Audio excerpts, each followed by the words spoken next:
Financiamento Procultura. Governo do Estado do Rio Grande do Sul. Novas façanhas na cultura.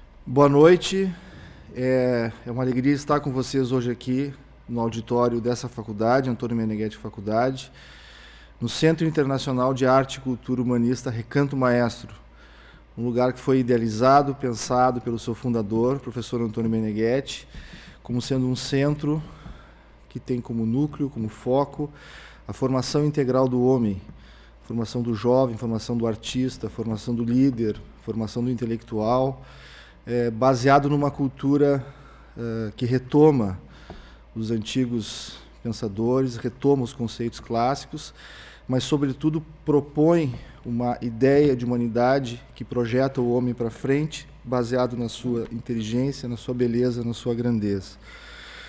O contexto que nós estamos aqui hoje é fazermos uma abertura, um lançamento de uma obra composta de duas partes.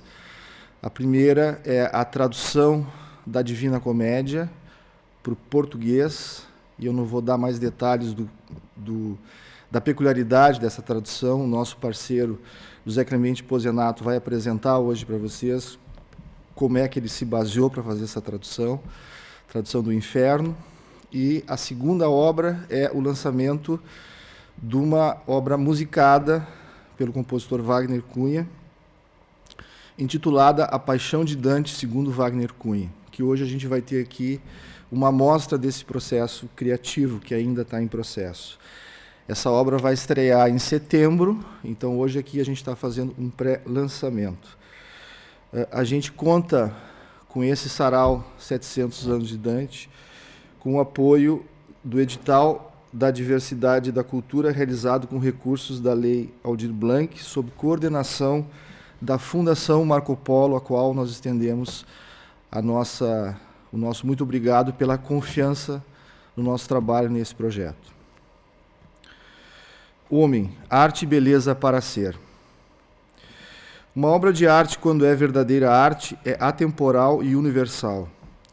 E, sobretudo, é um reencontro com os valores perenes do homem, uno, bom, verdadeiro, mas, sobretudo, belo. A relativização da beleza como uma construção cultural ou uma opinião é um dos grandes equívocos da nossa geração. A crença de que a estética é secundária, acessória, dispensável ou mesmo desnecessária é a negação de como as coisas são ou como o mundo da vida é por natureza. A natureza é estética, o homem é estético. A evidência de que o belo naturalmente atrai e agrada, vemos nos animais, nas plantas e também na forma com que as crianças lidam com a beleza. Fomos baseados em uma inteligência que, antes de ser funcional, é sobretudo estética. A crise atual, global que estamos hoje, é sobretudo uma crise de identidade, de valores. Quem é o homem? Quem sou eu? Qual é o meu propósito? Qual é o nosso propósito nessa jornada única chamada existência? Porque através da arte podemos ter um caminho de retomada. A arte e a beleza é uma excelente guia ou reveladora daquele profundo que é o homem, daquilo que sou. Através da experiência artística, afinamos a nossa percepção das coisas e de nós mesmos. Provocamos a nossa capacidade criativa e intuitiva e, sobretudo, entramos na experiência do prazer que o belo produz.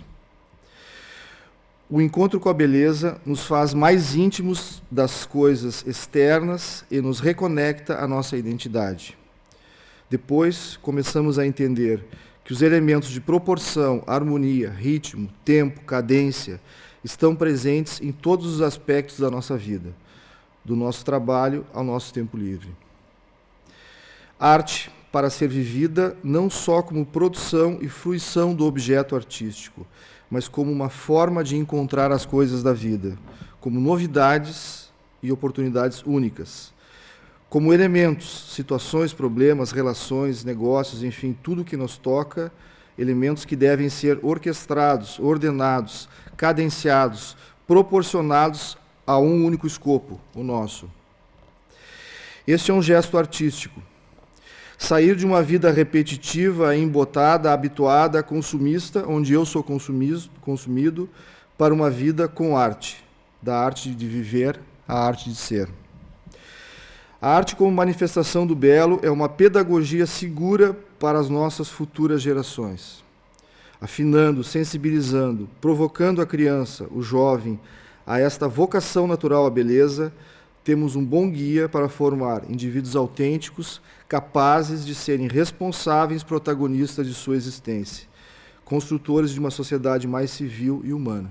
É nisso que acreditamos. Então, eu gostaria agora, dando continuidade ao nosso painel, chamar o meu amigo Rafael Padilha, do qual eu tive a honra de fazer com ele um curso de pós-graduação em psicologia, com ênfase em ontopsicologia lá em São Petersburgo. Rafael pediu para ser apresentado como humanista, professor, filósofo e advogado. Um abraço, bom trabalho.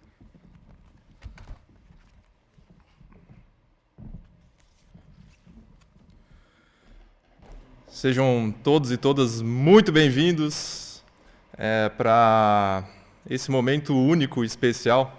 A gente vai falar sobre Dante Alighieri, ou seja, estamos entrando já na cor da luz, nesse magma incandescente das labaredas do inferno de Dante.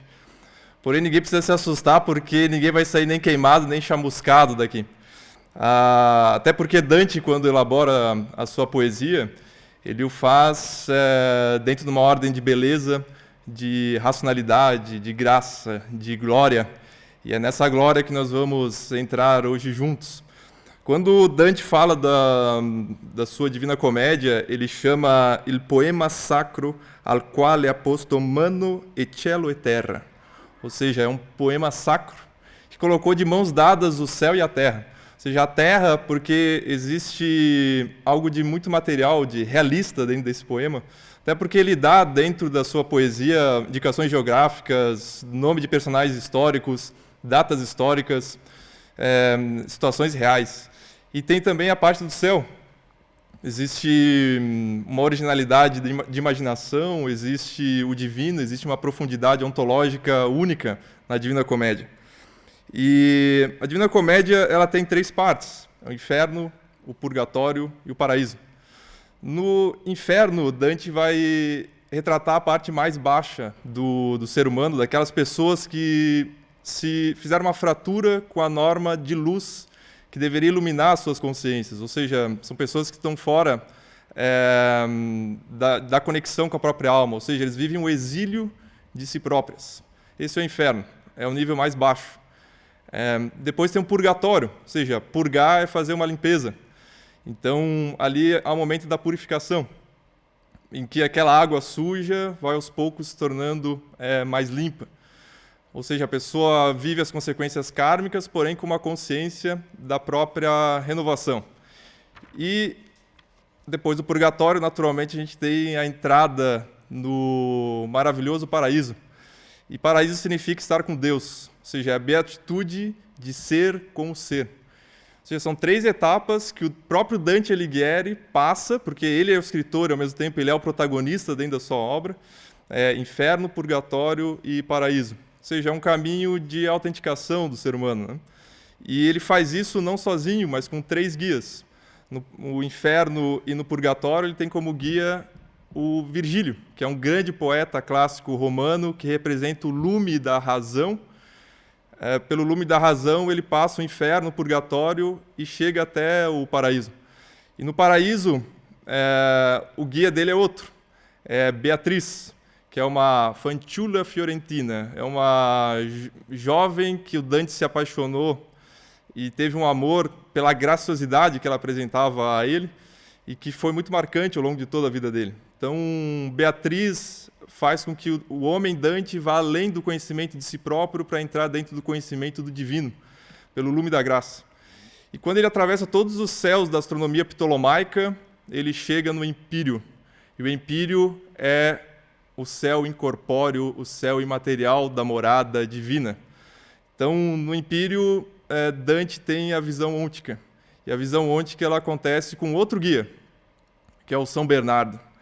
Então, eu vou tratar aqui, como depois a gente tem uma apresentação do inferno de Dante, eu vou fazer uma breve introdução sobre como está organizado o inferno. Tá?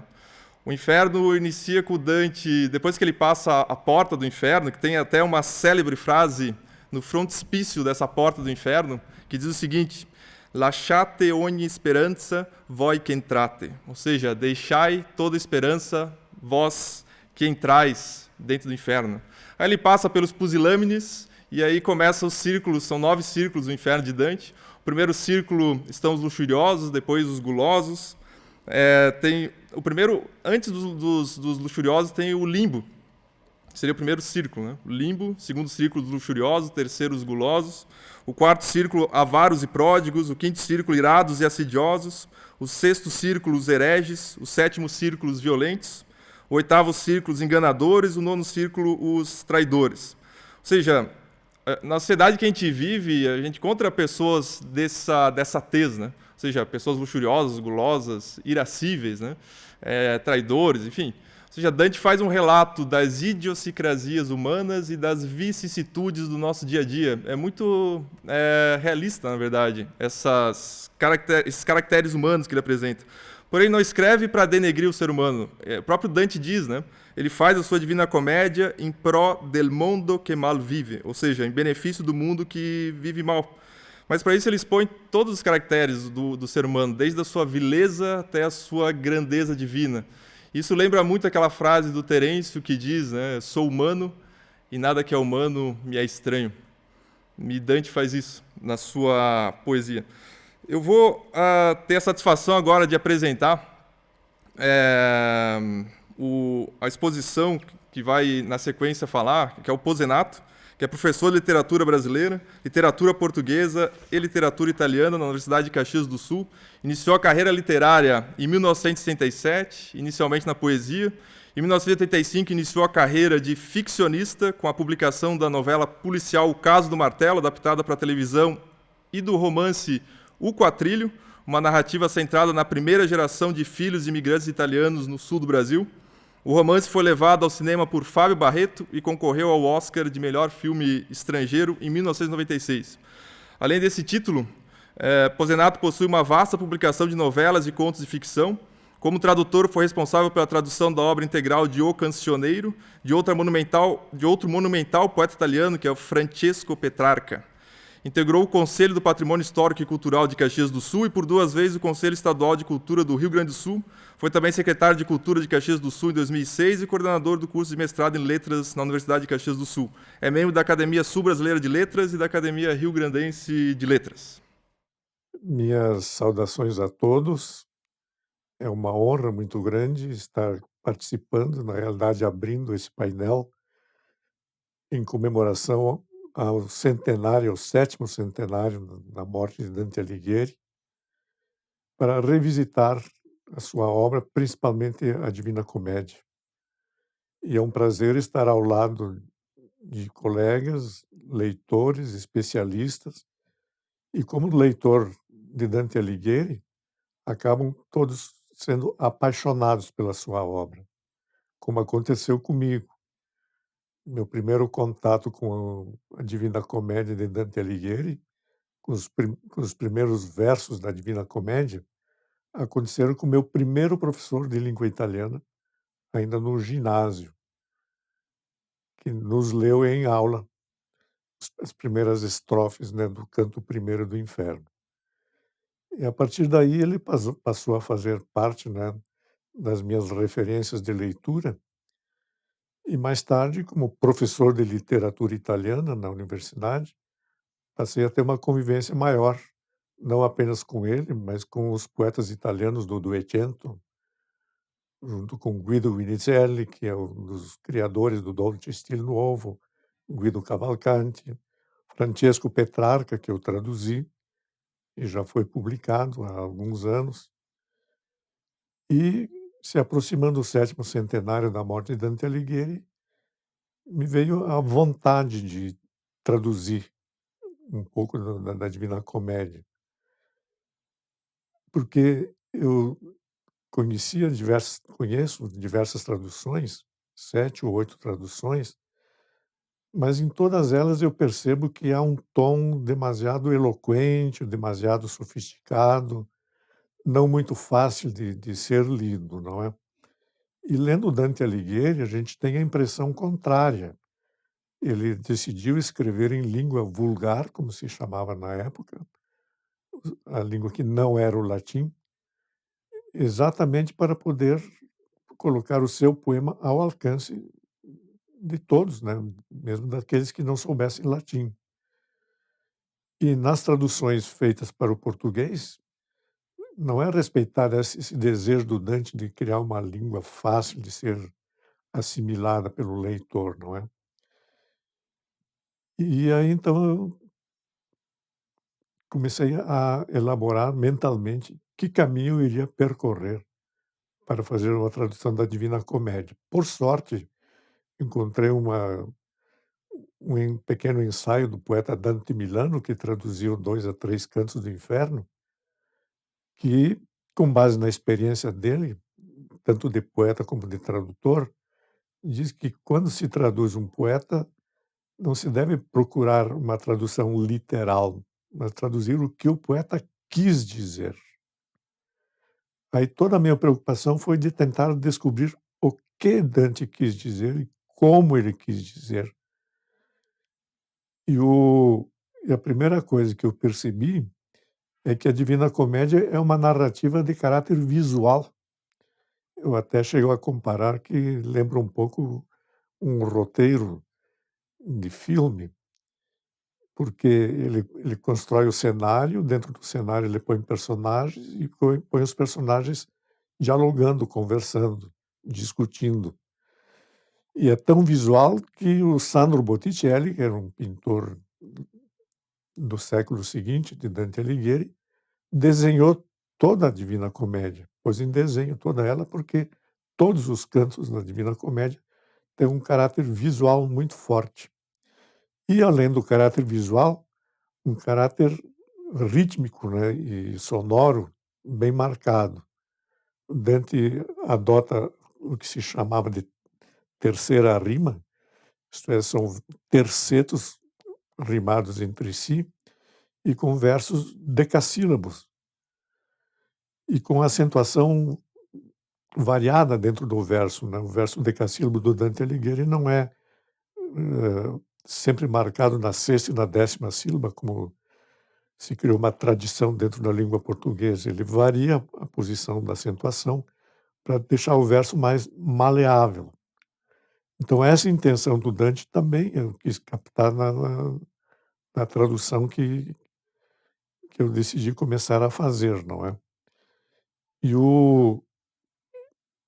E como começa a haver as convergências, eu havia trabalhado já com o Wagner Cunha na elaboração da ópera O Quatrilho, e conversando com o Cláudio Carrara, do Belânima, que eu estava fazendo uma tradução de Dante, surgiu a ideia de o Wagner pôr né, a Divina Comédia, alguns aspectos, né, da Divina Comédia em música.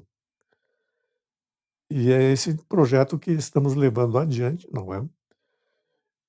Dante apreciava muito a música, eu cito sempre o canto segundo do Purgatório, em que ele se encontra com a alma do Casella, que era um compositor musical e que tinha composto música para diversos poemas do Dante Alighieri.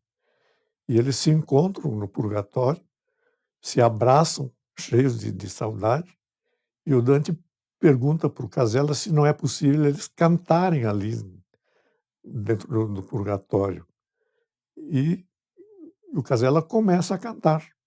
E todos ficam paralisados, embevecidos, escutando o canto dentro do purgatório. Então, a relação do canto com a Divina Comédia é muito forte. Na Divina Comédia só não existe canto no inferno, né? O paraíso, a parte do paraíso começa com cantos de hosana e de exaltação, de louvor a Deus o tempo todo, não é? Então, a partir dessa intenção, eu iniciei um trabalho de tradução, sempre procurando colocar em português a intenção do poeta em uma linguagem acessível, que não fosse complexa demais para o leitor. Eu falo em leitor porque o Dante também fala em leitor. Em mais de uma passagem, ele interrompe a narrativa e a sua conversa com os personagens que ele encontra, e com o Virgílio, que é o seu guia, para se dirigir ao leitor. O leitor vai compreender por que é que eu não falo sobre essa situação em que eu me encontrei com os grandes poetas da antiguidade, não é? Então ele se dirige ao leitor, ele tem em mente um leitor. E essa é a minha preocupação também. Então, quando Dante Alighieri começa a Divina Comédia, no meio do caminho desta vida, o que ele quer dizer não é que ele se encontrou numa selva, ele se viu perdido na selva. E a minha tradução tenta captar exatamente essa dimensão, né, em linguagem o mais coloquial possível, e mantendo também um tom emocional forte, que é conseguido com o auxílio das rimas, né? Dante Alighieri não deixa de lado a rima em nenhum momento. E tem uma dimensão também de caráter quase que matemático, né, na construção da Divina Comédia, que ele divide em 100 cantos, né, o número da perfeição, né, um cento de cantos, e cada canto, não é, ele respeita sempre matematicamente o ritmo, a rima, o percurso da ação e assim por diante, né. Em resumo, Dante deve continuar sendo lido, porque ele traz uma lição de humanidade que é permanente. O que ele busca dizer para o leitor, tanto no inferno, como no purgatório, como no paraíso, é que o que importa é a pessoa humana. A pessoa humana deve crescer em todas as suas dimensões. Eu acho que essa mensagem do Dante Alighieri está presente 700 anos depois de sua morte e deve permanecer presente para toda a humanidade. O professor Pozenato, ele fala do episódio de Dante perdido dentro da selva. Esse é logo o canto 1 da Divina Comédia. Ela já inicia mostrando o Dante dentro dessa selva escura que ele chama de selva selvadia, uma selva selvagem. Ou seja, não penetra a luz ali. Ele está nas trevas. Só que ele tem uma tensão interior, o Dante dentro da poesia, né, de ir das trevas para a luz, do mal para o bem, da dor para a felicidade. E Dante vai buscar fazer essa transição quando ele está num vale e avista uma montanha e a encosta iluminada pela luz, que seria uma luz que representa a luz divina. Porém, quando ele começa a subir essa montanha, aparecem 3 feras, que na verdade são dimensões do mundo interior dele como homem. Uma onça, um leão e uma loba, mas que representariam obstáculos para ele poder chegar até Deus. Por que ele não consegue cumprir essa tensão interior de ter essa ascendência, essa elevação, né, interior? Então, seriam 3 representações, né, da luxúria, da soberba e da avareza. Então, ele próprio diz, né, ele se afastou, ele abandonou a verati via, ou seja, a via da verdade.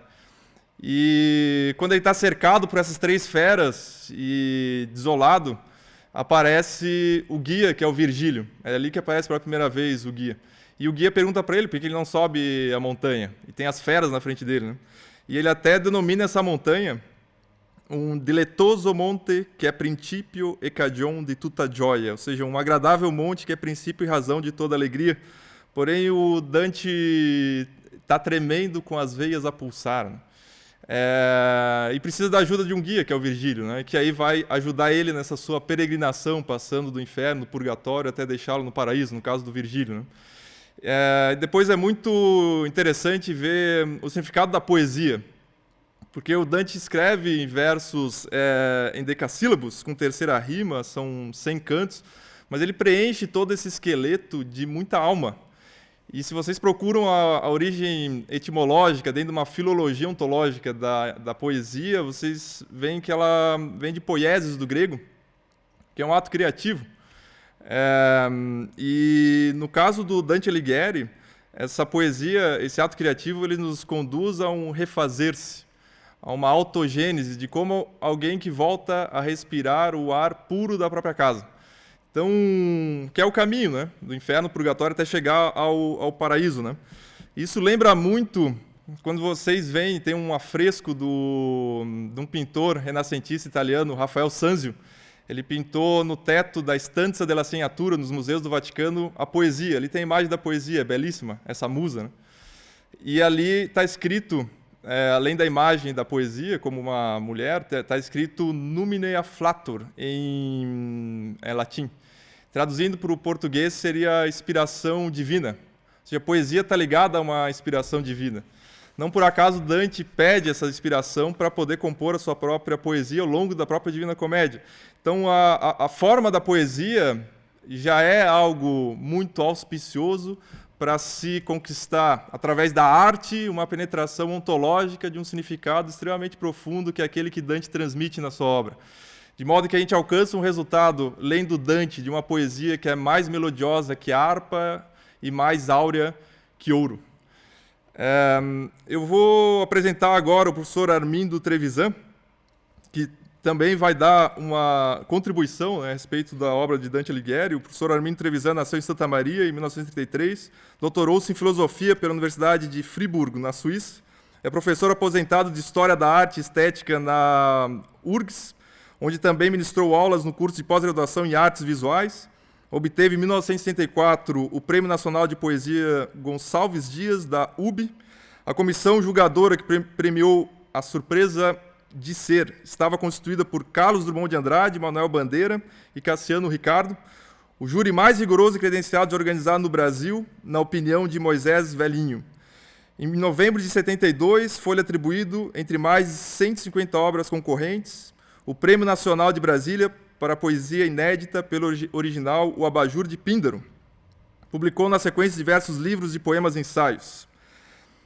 E em 2003 publicou O Rosto de Cristo, a formação do imaginário e da arte cristã, que em 2004 lhe valeu o prêmio Fato Literário, concedido anualmente pela RBS ao fato, personalidade ou instituição que mais contribuiu para as letras rio-grandenses no ano anterior. Armindo Trevisan tem poemas e ensaios traduzidos em várias línguas, especialmente alemão, italiano, espanhol e inglês. Este ano lança seu mais novo livro, por uma leitura atual da Divina Comédia de Dante Alighieri, um estudo sobre a obra-prima de Dante. A comemoração do 7º centenário da morte de Dante pode ser uma ótima oportunidade não só de evocar o grande poeta que ele foi, o maior poeta do mundo ocidental, mas também pode ser uma oportunidade para nós o conhecermos um pouco mais e, sobretudo, para muitas pessoas, talvez, de terem a oportunidade de lerem pela primeira vez a Divina Comédia, sua maior obra-prima. Nós temos que lembrar que Dante, além da grande obra dele, que é a Divina Comédia, ele escreveu também 3 livros que são em prosa. De Vulgare Eloquência, O Convívio e, por fim, o último, sobre a monarquia. O De Vulgare Eloquência tem uma vantagem. Ele abordou 3 línguas da época, que era a língua Doyle, não é? Chamada francesa, a língua provençal e a língua italiana. E Dante terminou concluindo que a língua mais bela entre todas era a sua própria língua italiana. Eu gostaria que vocês lembrassem que ele também deixou 2 livros de poesia além, ou um a mais da Divina Comédia, que é um livro que ele escreveu aos 18 anos, com poemas, para se colocar, digamos assim, entre os poetas mais importantes de Florença. E conseguiu com isso, chama-se Vida Nova. Lá ele tinha 18 anos, lá nós temos alguns poemas. Mas a maior das perguntas que me foi proposta era: o que de mais relevante o senhor encontrou ao longo dos seus estudos sobre a obra de Dante? É uma questão básica e importante. Eu diria, então, em primeiro lugar, o fato de Dante ser um dos autores das epopeias mais famosas da literatura, mas que tem uma característica única. É a única epopeia que pode ser lida hoje como se estivesse escrita ontem. E, portanto, é a única epopeia que realmente atinge o leitor. Depois disso, uma coisa que sempre me impressionou em Dante foi o fato de Dante, aos 35 anos de idade, como ele diz na Divina Comédia, ele se reconverteu à fé cristã, porque ele recebeu uma série de decepções na vida, que eu explico até no livro que eu publiquei sobre ele recentemente, e aí ele voltou a uma fé autêntica, uma fé cristã autêntica. Tanto assim que ele foi considerado pelo Papa Bento XV como um cristão exemplar e é o único poeta do mundo ocidental que mereceu do Papa uma encíclica em 1921. Bom, e outra coisa que eu gostaria de lembrar a vocês é o que Carlos Drummond de Andrade me disse a mim mesmo pessoalmente um dia que eu estava louvando a obra dele.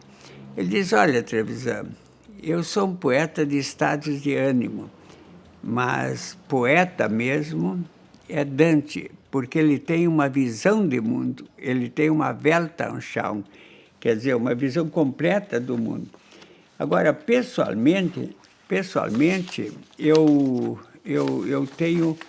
gostaria de até ler para vocês uma declaração que eu fiz, que eu acho muito importante. Dante é incomparável. Supera quaisquer poetas que vieram depois dele. Não obstante ele ser, a rigor, intraduzível, ele permanece traduzível parcialmente. Em outras palavras, é o poeta ocidental que continua atualmente não só legível, mas fascinante. Por quê? Fascinante pelo ritmo e melodiosidade de seus versos. E, em segundo lugar, pela originalidade de seu imaginário. Ele permanece tão sugestivo a ponto de o grande escultor Auguste Rodin, considerado um dos maiores do século XIX, dedicar-lhe uma obra importante, As Portas do Inferno, que ocuparam o escultor durante longos anos, nas quais Rodin modelou mais de 200 figuras. Por isso tudo, nós temos que ter um grande apreço, admiração e fascínio até por Dante, mas eu acho que descobri-lo pessoalmente é não só uma aventura, mas com o tempo isso se torna uma verdadeira paixão. O Dante Alighieri, ainda que ele escreva na língua italiana vulgar, ele exige muito do leitor, porque ele tem uma base muito sólida de teologia, de mitologia, de história, de filosofia, de política, de astronomia, psicologia e mística. Ele recepciona aquela Europa ariana, pagã, católica, e toda a mística que tem por trás. Então, é uma obra assim muito profunda, e no seu texto ele é humanista e laico. Ele, inclusive, é curioso que, mesmo no inferno, ele coloca lá vários cardeais, o Papa Celestino V, o Papa Anastácio II estão no inferno, e outros papas também, porque, na verdade, o compromisso de Dante não é com o status, não é com a superfície, não é com uma lei civil, mas é com um amor profundo e com uma espiritualidade que, se lesadas, faz com que a pessoa, enfim, seja posicionada e colocada nesse lugar que é o inferno, né? E, ao mesmo tempo, é interessante que ele tem uma clara evidência muito grande de saber que ele está escrevendo uma poesia que vai lhe dar muita fama. Ao longo da própria poesia, ele escreve isso que eu estou dizendo agora, né? E como humanista, essa poesia de Dante se torna, assim, expressão de uma humanitas, que reflete o íntimo do ser humano, né? Dentro da sua divina proporção vitruviana. Então, existe muita beleza e muita arte nessa proposta de Dante Alighieri na sua comédia, né?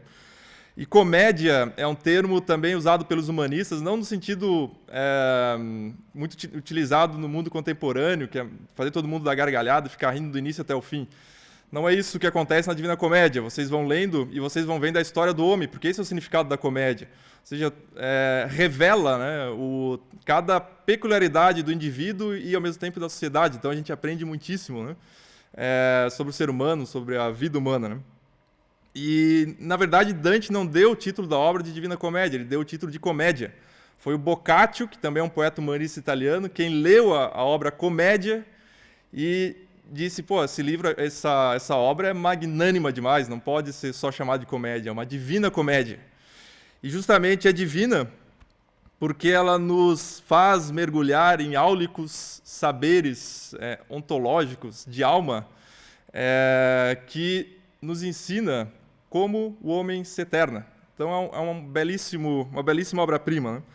Eu vou apresentar agora o professor Marco Lucchesi,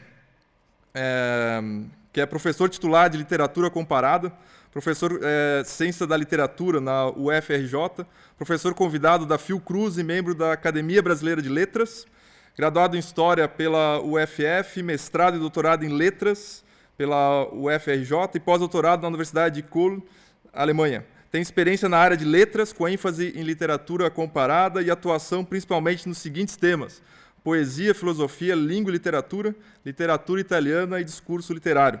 Professor visitante em universidades da Europa e América Latina, editor da Revista Brasileira, foi redator-chefe da Revista Tempo Brasileiro, editor de obras raras da Biblioteca Nacional e da Revista Poesia Sempre, colunista do jornal o Globo de 2010 a 2018, recebeu diversos prêmios, dentre os quais 3 vezes o Jabuti, o Marin Sorescu, da Romênia, de Cavalieri, da República Italiana, e o Alceu Amoroso Lima, prêmio Bacovia de Poesia, prêmio Pantera d'Oro, Prometeu d'Argento, dentre outros. Doutor honoris causa pela Universidade de Timisoara e pela Universidade Aurel Vlaico, membro do Instituto Histórico e Geográfico Brasileiro e sócio correspondente da Academia das Ciências de Lisboa.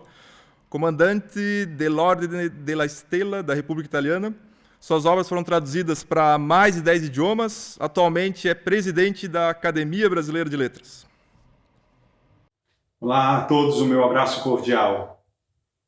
Falar sobre a Divina Comédia e o contemporâneo é um desafio mais do que revisitado e sempre necessário, e que apresentará, diante das circunstâncias epocais, dos horizontes, dos fluxos e refluxos da história, um significado sempre novo, apesar da grande métrica que talvez, aquela de Dante, não só a métrica poética, mas a métrica dos sentidos mais amplos que regem a construção da sua obra máxima. Essa métrica, sem sombra de dúvidas, está ancorada num caráter que podemos dizer extremamente ético, um grande ethos que atravessa a obra de Dante.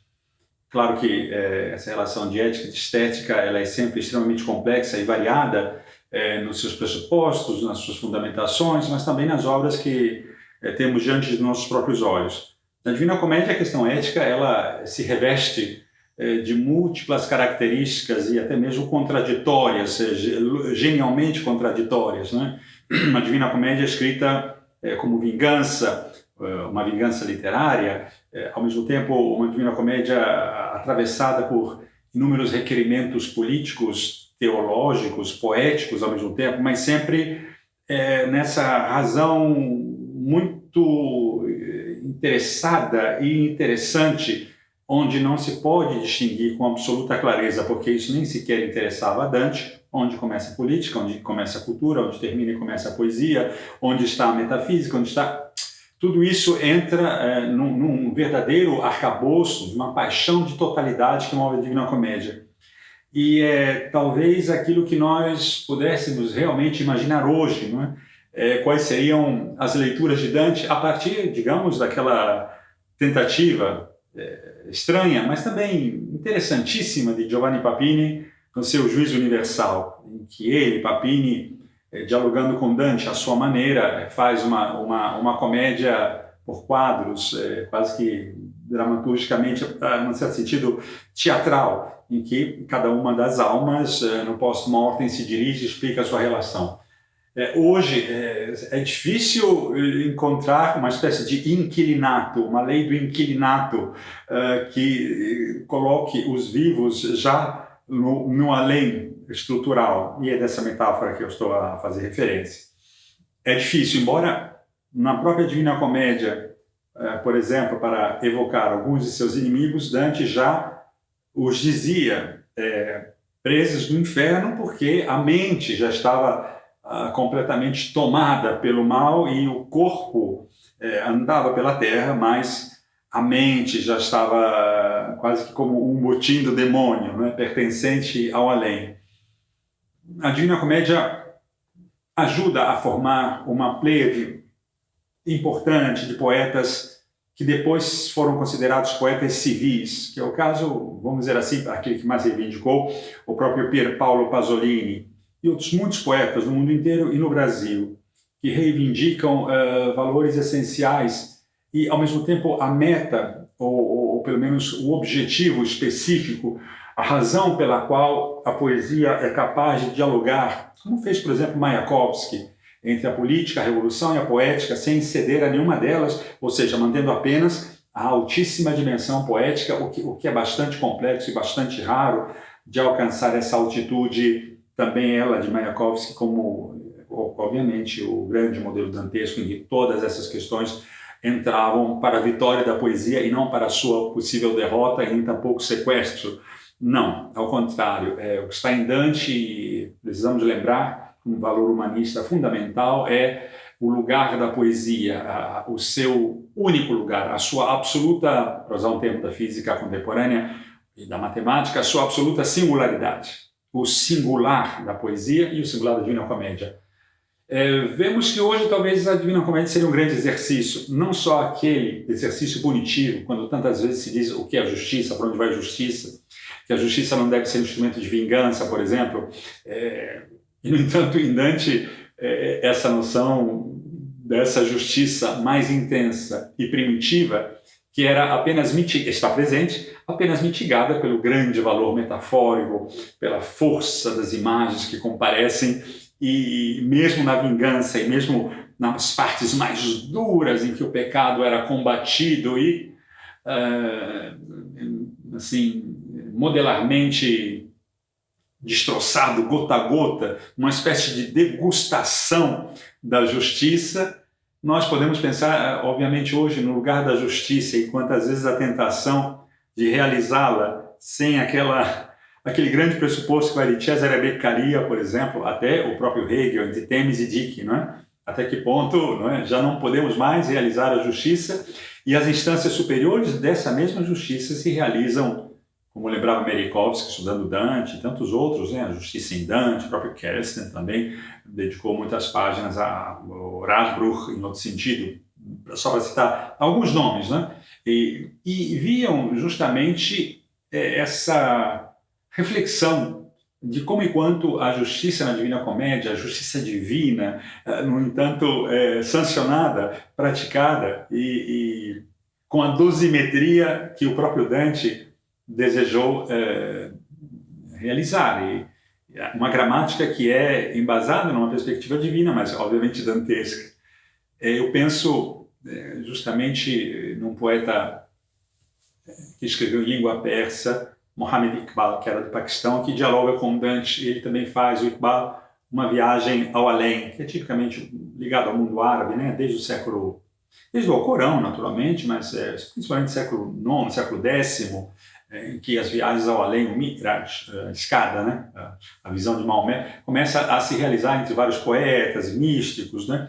E o Iqbal, ele se refere a toda uma perspectiva de além, de crescimento.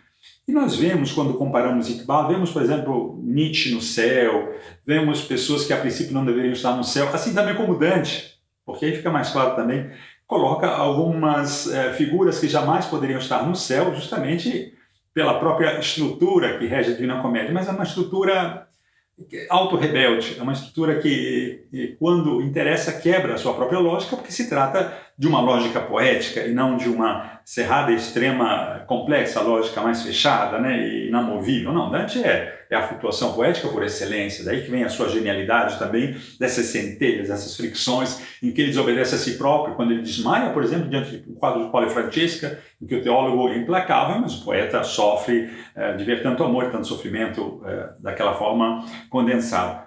Creio que, certamente, o que está na Divina Comédia a refletir para o mundo de hoje não é quem nós colocaríamos onde, como e porquê, a taxonomia atual e as personagens atuais que poderíamos cada qual de nós atribuir e destinar, não é? Uma espécie de pena e contrapasso. Acredito que talvez o aspecto mais fundamental são dois. Um é a metáfora de Dante, da viagem e do mergulho na poesia, e de uma compreensão total e absoluta, sem departamentos estanques, com uma perspectiva radial, profunda, em que tudo é tudo e tudo atravessa todas as coisas. Essa é uma característica absolutamente fundamental da obra e do pensamento de Dante, poeta e filósofo ao mesmo tempo. Termino lembrando um belo poema de Marinho Soresco, que dedicou um poema belíssimo a Dante, justamente dizendo que a Divina Comédia era uma pirâmide que se movia, cito assim de cabeça, né, alguns milímetros por ano dentro da areia, na areia da praia, e que Dante não queria passar a eternidade sozinho, por isso criou uma família, convocou diversos personagens, e ele, Dante, subvertia, colocava de vez em quando a plaquinha dizendo aqui é purgatório, lá é paraíso, e depois trocava tudo de novo. Acho que essa ideia é mais ampla, é claro, de Marinho Soresco, esse grande poeta romeno, ele talvez destaque essa grande liberdade de compreensão. É uma liberdade que toca a República das Letras, que é o testemunho vivo de uma Florença anterior à constituição de uma nova Atenas, por assim dizer, que é a parte dos Médicis, Marsilio Ficino, e, enfim, toda uma recíproca compreensão de um processo realmente admirável, a metafísica da luz, dos mistérios do cosmos. Dante, anterior a isso tudo, é posterior a tudo isso também, está vivo, forte, está entre nós e nos desafia nesse belíssimo aniversário dos seus 700 anos de vida. Muito obrigado. Então, como eu disse, a Divina Comédia tem o inferno, o purgatório e o paraíso. E em latim tem um termo, né, homo viator, ou esse homem que está caminhando, esse homem que está viajando. Existe isso numa cultura de excelência humana que a gente lê na Europa, exemplo do Ulisses, que vai retornar a Ítaca, ou então o Enéas, que vai velejar em direção ao Lácio, ou seja, e o Dante, né, que vai nessa caminhada para o paraíso, a sua pátria celestial, onde ele tem o contato com essa soberania de alma, né? E é interessante o Dante, no inferno, quando ele encontra o mestre dele, que é o Brunetto Latino, ele fala o seguinte sobre o retorno para casa, sobre essa viagem, né? E reduce-me a cá per questo colle, ou seja, e retorna a casa por esta via. Ou seja, ele está passando pelo inferno, mas ele está retornando para casa, né? É claro que esse caminhar é um caminhar que de vez em quando Dante enfraquece, desfalece. chora e sofre pelos episódios que ele está vendo no entorno dele dentro do inferno, né? Mas está ali o Virgílio, né, no caso do inferno, que é o guia dele. E o Virgílio, no canto 24, diz o seguinte: que sedendo in piuma, infama não se vien, ne sottocoltre. Ou seja, sentando na pluma ou ficando debaixo do cobertor, não chega a fama. Então há dificuldades que devem ser ultrapassadas, ele deve ter a bravura e a fortaleza interna para ultrapassá-las. Tem outro trecho que o próprio Virgílio, como guia, fala: então levanta, ele se direciona para o Dante, né?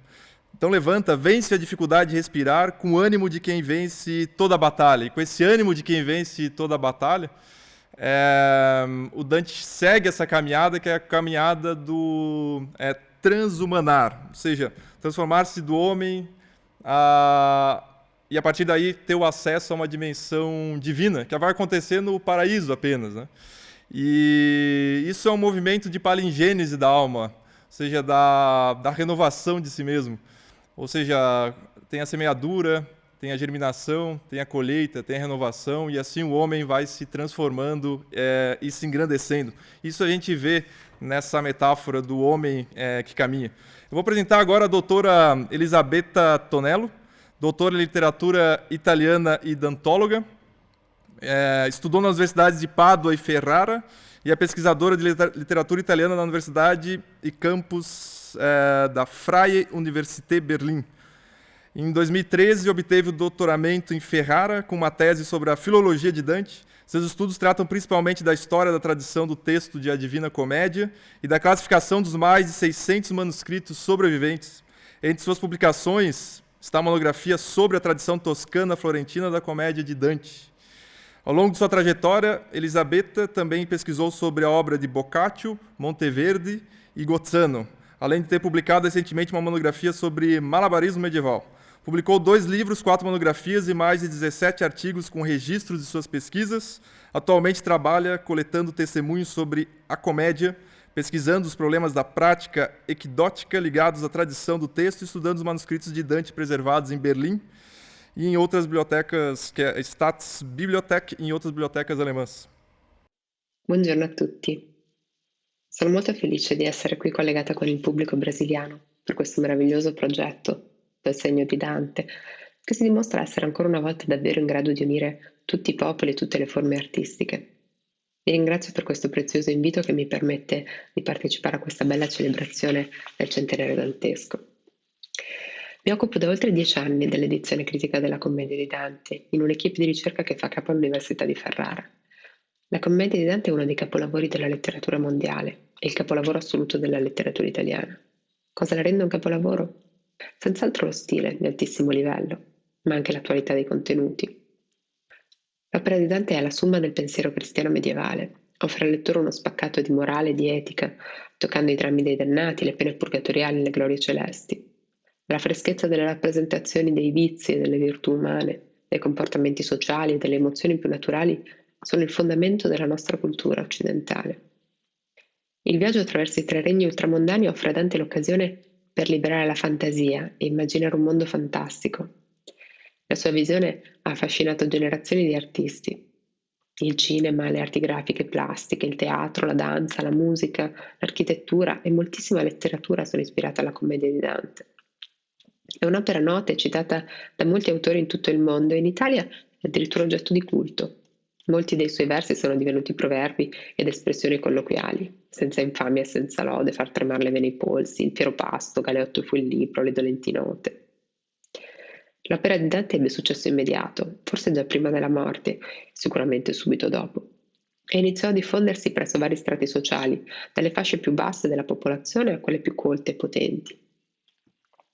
Nel Medioevo le opere scritte o dettate e trascritte dagli autori in persona venivano fatte circolare attraverso le copie, prodotte anch'esse naturalmente a mano da scribi di professione, che spesso si riunivano nelle botteghe oppure da appassionati. Quindi più un'opera diventava famosa, più veniva copiata.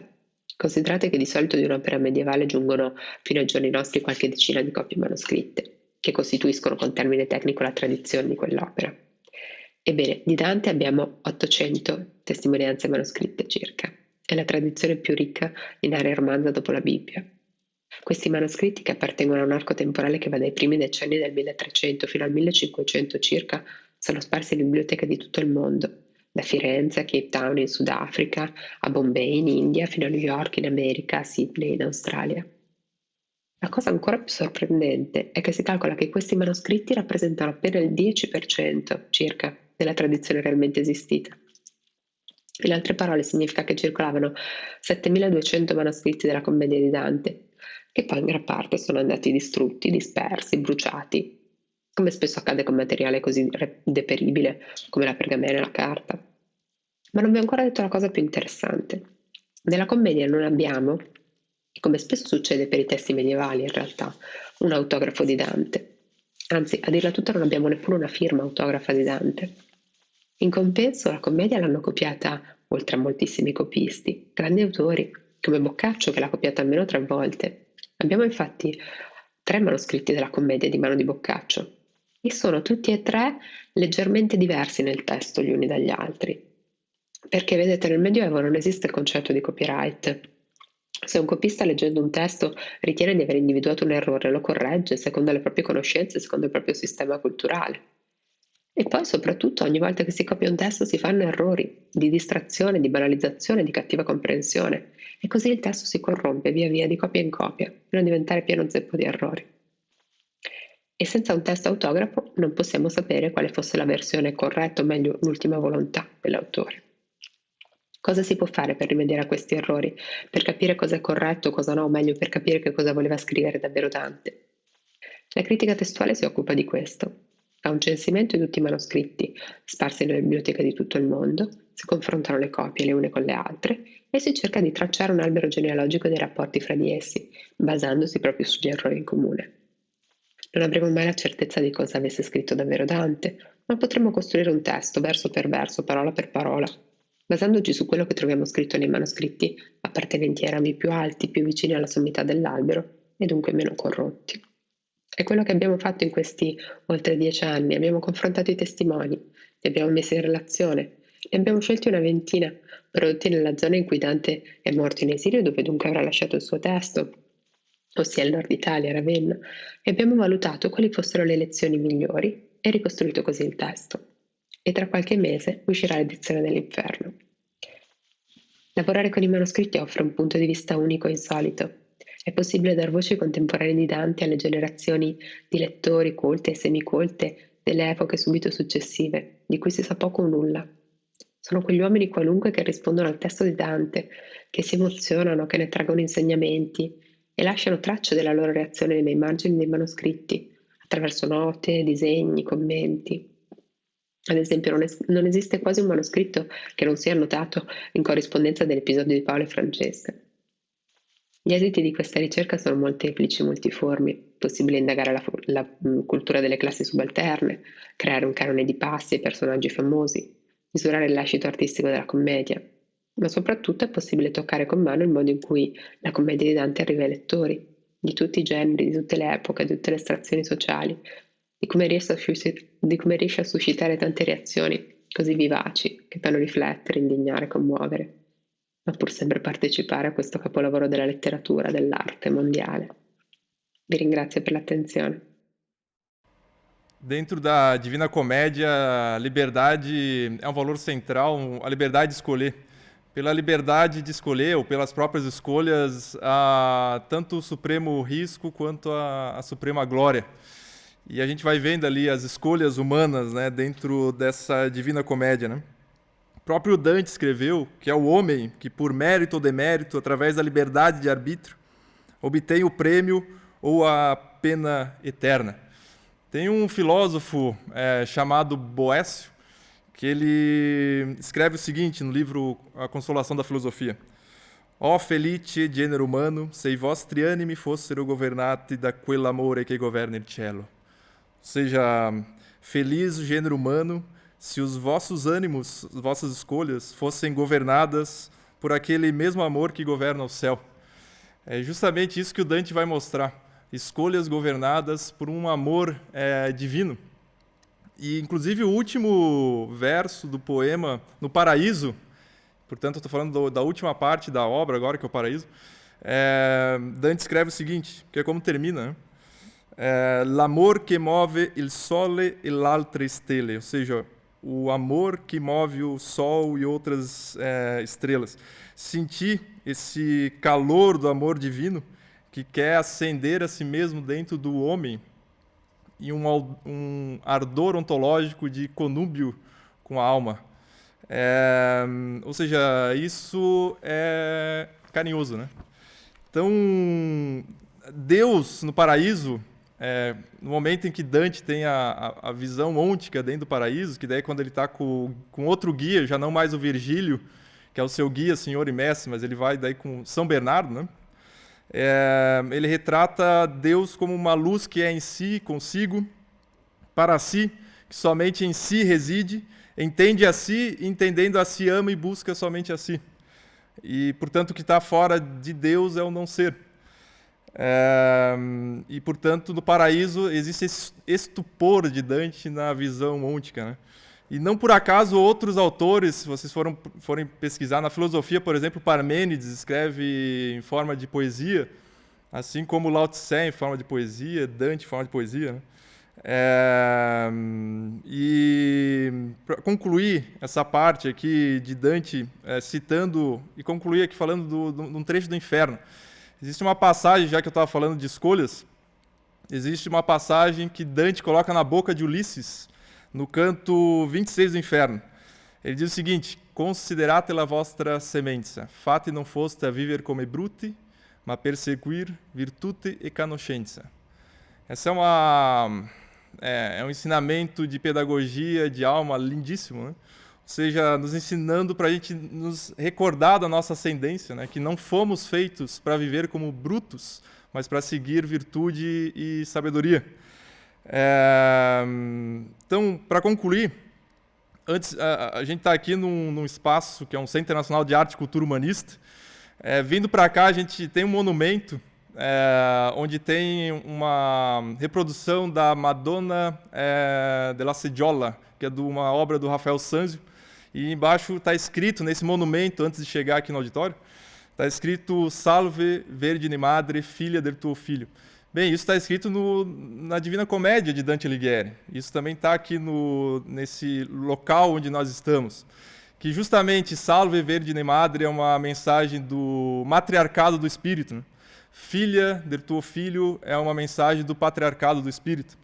Ou seja, há muita sabedoria parar para a gente refletir numa cultura ontológica como essa do Dante Alighieri, né? Então, para gozarmos juntos agora do íntimo da beleza, a gente vai ter na sequência uma prévia da obra A Paixão de Dante, segundo Wagner Cunha. E, claro, a poesia e a música sempre caminharam de mãos dadas, né? E, claro que isso é um evento bastante... o evento da beleza, né? Existe uma frase do Dostoiévski que diz o seguinte: a beleza salvará o mundo, né? Então, com essa vibração, né, a gente vai, nessa noite, ter essa exposição que é o Inferno, esperando e já ansiosos na sequência para termos a ocasião de tratarmos do purgatório e também do paraíso.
trovai per una selva oscura che la diritta via era smarrita, ai quanto ardir qual era e cosa dura esta selva selvaggia ed aspra farde che nel pensier rinnova la paura, tante amare che poco è più morte. Ma per trattar del ben chi vi trovai, dirò dell'altre cose. Chi vos parte, io non so ben renego men vendrai.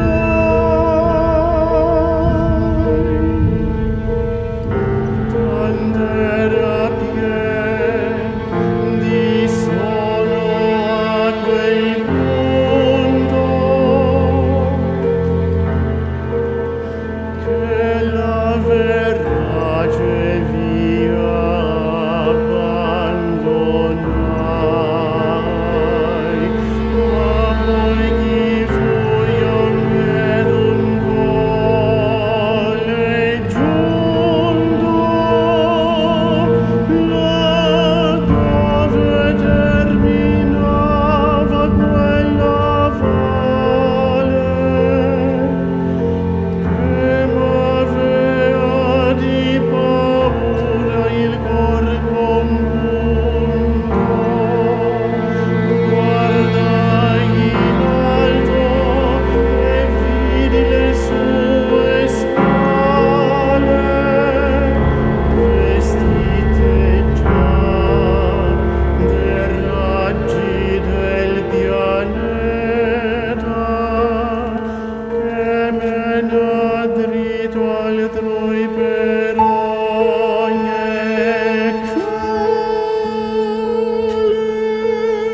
per quel che ho di lui nel cielo udito.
Então, para encerrar, a gente gostaria de agradecer a presença de vocês.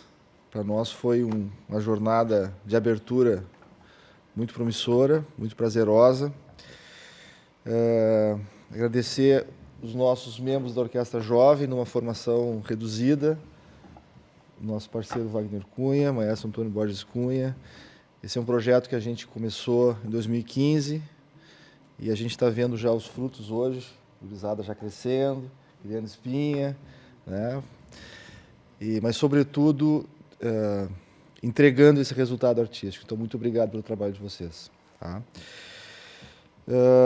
Nós, então, estamos lançando para esse projeto, que hoje foi uma abertura, como eu falei, é um projeto que nós vamos estrear em setembro, tanto a obra, a tradução do Pozenato, quanto a composição do Wagner.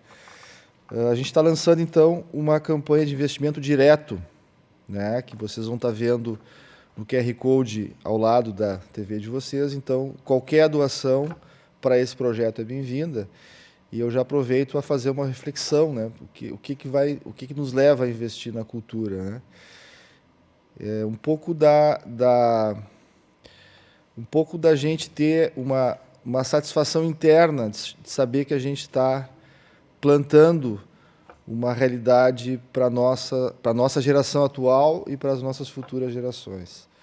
Então, como eu falei no início, eu acredito muito na via da arte, na via da beleza, na via da estética, como uma guia para a gente desenvolver uma sociedade onde as coisas funcionem melhor de uma forma mais harmônica.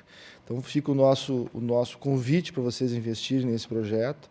Os valores eles são absolutamente de R$ 50 até aquilo que a empresa ou a pessoa física, enfim, entender que faz sentido.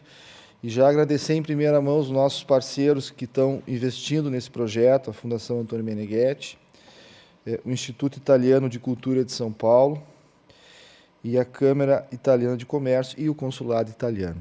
Então, de novo, nosso muito obrigado e tenham uma boa noite.